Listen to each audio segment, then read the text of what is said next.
কারো রক্ষা নাই। কোন রকম বেগরবাই দেখিলেই এই তরোয়ালের এক কোপে, এই তরোয়ালের এক কোপে, এই এক ও গোপুদা, তোমার তরোয়াল তো বের হচ্ছে না। ওরে পাপিষ্ঠ গ্যারগেন্ডি ফরাস, তোরা জানিস না এই তরোয়াল খাপে ঢুকলে আর বেরুতে চায় না, আবার একবার বের হলে আর ঢুকতে চায় না। তরবারিতে মরিচা ধইরা গেছে গোপুদা। মরিচা ধরেছে তোর মাথায় গদাই। রাজা গোপুচন্দ্রের সঙ্গে ভদ্রভাবে কথা বল, জং ধরা গ্যারগেন্ডি ভোরাস, নয়তো শুলে চড়াইব তোকে। কিন্তু ব্যাপারটা যে কিছুই বুঝতে পারছি না গো গোপুদা। মানে রাজা গোপুচন্দ্র মশাই। হ্যাঁ গোপুদা, তুমি হঠাৎ এমন রাজার পোশাক পরছো কেন বলো তো? ওরে পটলা হতকা চিংড়ি গদাই, আজ থেকে তোরা আর আমার ক্লাবের মেম্বার না রে। তোরা হলি সবাই আমার প্রজা, আমি হলুম তোদের রাজা। মহামহিম, মহাবলশালী, মহাসাহসী আর অনেক মহাযুক্ত মহারাজ শ্রী শ্রী গোপুচন্দ্র। ঢ্যাং ঢ্যাং ঢ্যাং। কোন দেশে? হ্যাঁ তো, তুমি কোন দেশের রাজা সেটাই তো বললে না। প্রচুর প্রচুর দেশের, কত দেশের আর নাম বলবো। সেই অসলিবাস্টিন পর্বতের পাদদেশ থেকে হাজার হাজার লক্ষ লক্ষ কিলোমিটার দূরে অবস্থিত চান্ডিপান্ডি পর্বত পর্যন্ত আমার সাম্রাজ্য বিস্তৃত ছিল। কত দেশ যে আমার আন্ডারে ছিল তা গুণে শেষ করা যেত না রে। কিন্তু ইতিহাস বইতে তো তোমার মতো এমন এক বিশাল রাজার নাম পাইনি। ওরা মিস করে গেছে, অথবা ভয়ে আমার নামটা ইতিহাস বইতে ঢোকায়নি। কেন? ওরে আলু ভাত খাওয়া গ্যারগেন্ডি ভোরাস, আমার রাজ্য বিস্তারের কাহিনী যদি ইতিহাস বইতে ছাপা হয় তবে বইটা কত মোটা হইয়া যাইতো বলতো। বইয়ের দাম বেড়ে যেত, সবাই কিনতে পারতো না। তারপর ধর ইতিহাস পরীক্ষায় প্রশ্ন করতে হতো, রাজা গোপুচন্দ্রের রাজ্য বিস্তারের কাহিনী বর্ণনা করো। ওই একটা প্রশ্নেই তো 100 নম্বর দিতে হতো। এত বড় উত্তর আর অন্য কোনো প্রশ্নই করা যেত না। পরীক্ষার সময় 3 ঘন্টার বদলে 6 ঘন্টা করতে হতো। ভেবে দেখ, আকবর, বাবর, সম্রাট অশোক এরা সবাই যে বাদ পড়ে যেত, কারণ একটা প্রশ্নের বেশি তো করাই যেত না। একখানাই প্রশ্ন, গোপুচন্দ্রের রাজ্য বিস্তার বর্ণনা করো। প্রশ্নের নম্বর 100, ব্যাস লেখো, এবং 6-7 ঘন্টা ধরে। কত কাগজ লাগতো বল দেখি। স্যারেরাও পরীক্ষার হলে এতক্ষণ ধরে গার্ড দিতে দিতে হাঁপিয়ে যেত।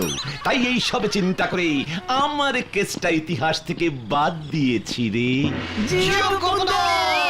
কি সৌভাগ্য, রাজা গোপুচন্দ্র আমাকে বাড়িতে ভাড়া থাকে।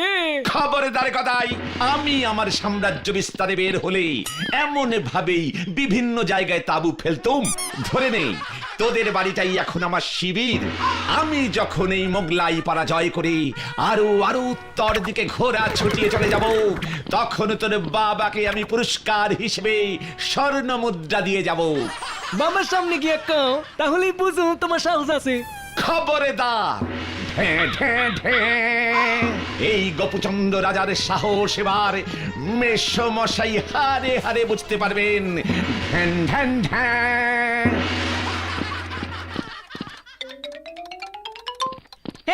কে আপনি?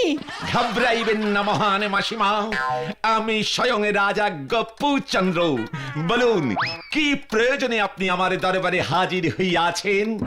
ও মা, কি রে গোপু, তুই এমন করে কথা বলছিস কেন? যাত্রা দলে নাম লিখেছিস নাকি? ধিক মাসিমা, ধিক্কু না করে ধিক।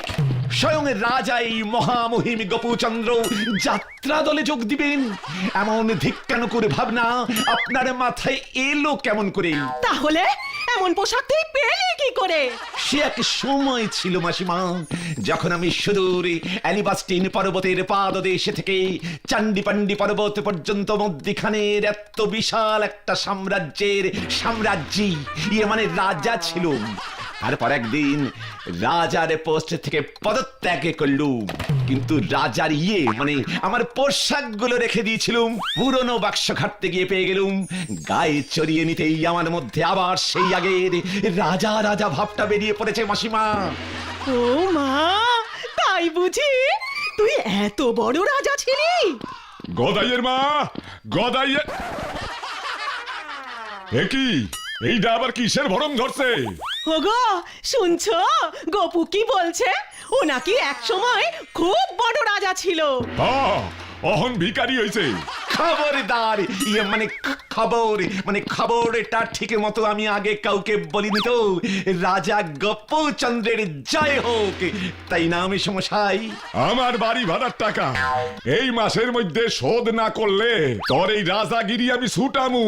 হতসারা বিয়াইকাল্লা এক এক দিন এক এক ভরং ধরো।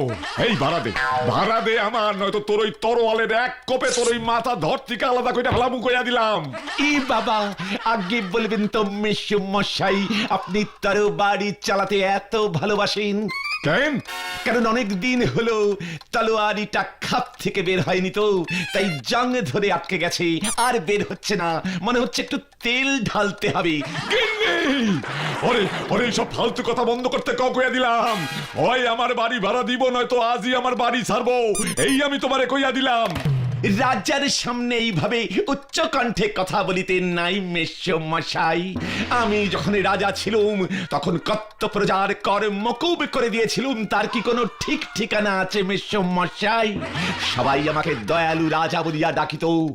আমি এতগুলো প্রজার এত কর মকুব করিয়া দিলাম, আর আপনি কিনা আমার ভাড়া মকুব করিতে পারিতেছেন না? আপনাকে কিছুতেই দয়ালু বলা চলিবে না। আমার ব্যাট টানো, তরোয়ালের দরকার নাই, ব্যাট দিয়াই আমি ওরে বুঝামু আমি কত বড় দয়ালু। এসব তুমি কি বলছো?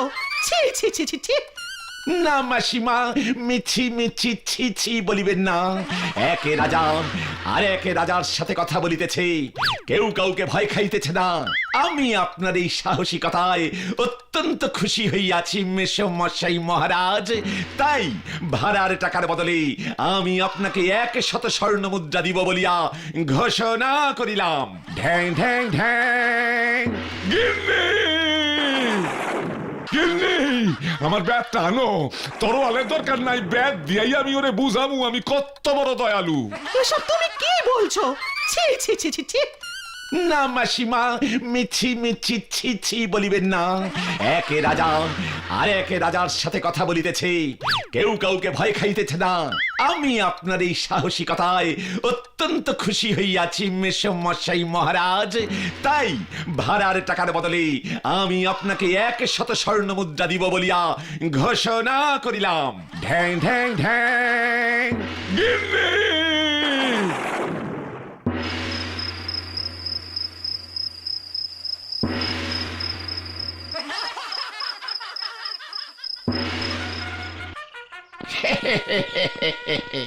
একই মন্ত্রী, তুমি হাসছো না কেন?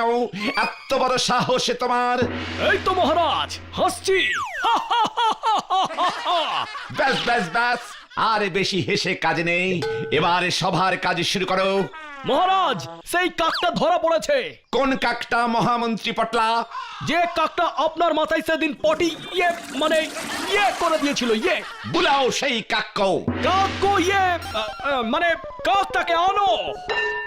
এই যে মহারাজ গোপুচন্দ্র, এই সেই কাক। রাজ্য থেকে দূর করে দাও ওই পাপিষ্ঠ দুরাচারী কাককে, ইয়ে মানে কাকটিকে। মহারাজ, আমার এই কাক নির্দোষ। এ কি বলছে পটলা মন্ত্রী? ইয়ে মানে সব কাকই তো দেখতে একই রকম মহারাজ। রাজ্যে এত কাক, কোন কাকটা যে উড়তে উড়তে এসে টুক করে আপনার মাথায় ইয়ে করে দিয়ে পালিয়েছে সেটা যে বোঝা ভারী শক্ত মহারাজ। তাই আমরা সব কাকের মধ্যে থেকে গদাইয়ের এই পোশাক কাকটাকে নিয়ে এসেছি মহারাজ।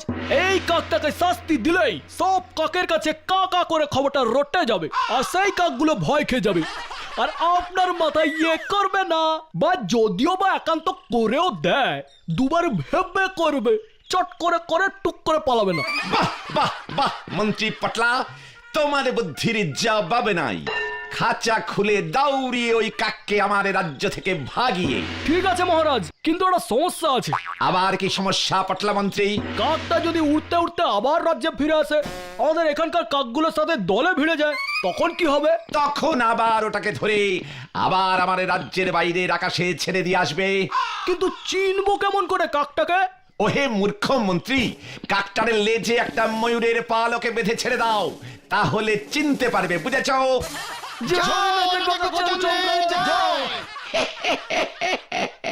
কেমন দিলু? মহারাজ মহারাজ সর্বনাশ হয়েছে, সর্বনাশ হয়েছে মহারাজ। এই কি কি কি সর্বনাশ হয়েছে সেনাপতি চিংড়ি? প্রতিবেশী রাজ্যের রাজা আমাদের দেশ আক্রমণ করেছে। কি এত বড় সাহস! বিনা যুদ্ধে ছাড়িয়া দিব সমস্ত রাজ্য। এ কি বলছেন আপনি মহারাজ? ইয়ে মানে না, মানে বিনা যুদ্ধে নাহি ছাড়িয়া দিব এক টুকরো রাজ্য। সেনাপতি রথ বার করো, বাথরুমে যাব, ইয়ে মানে যুদ্ধে যাব।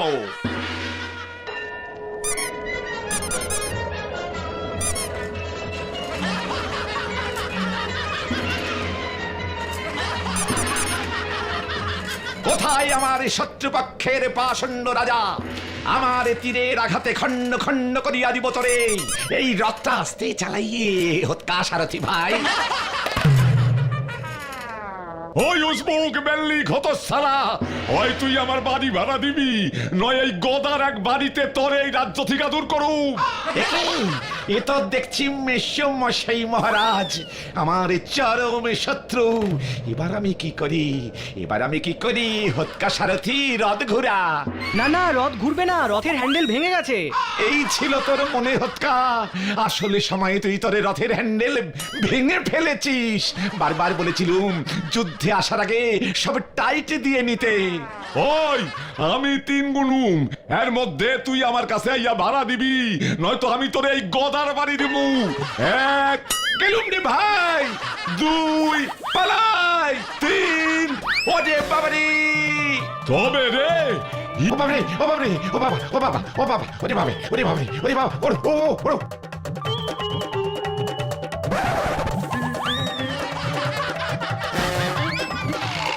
ওরে বাবা, ওরে ও ও ইয়া!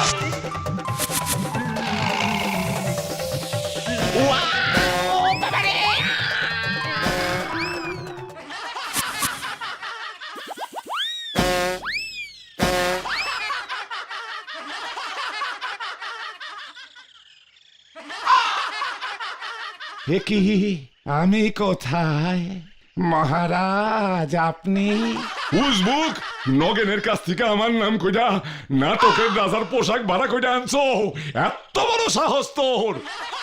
এ কি, আমি ভেবেছিলুম একটু রাজা মশাইয়ের চরিত্রে অভিনয় করব মেশো মশাই। তাহলে নগেনরে পোশাকের ভাড়া দে উসবুক। আমি তো কোনো ভাড়া দিই না মেশো মশাই। তবে রে গেলুম রে, আমি আর রাজা হব না রে ভাই। কেন গোপুদা?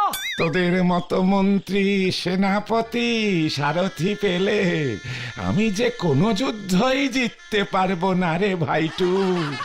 রাজা হওয়ার শখ আমার তাই ঘুচে গেছে রে। চল চল চল, চল চল চল, সামনে পেছনে এগিয়ে চল, চল চল।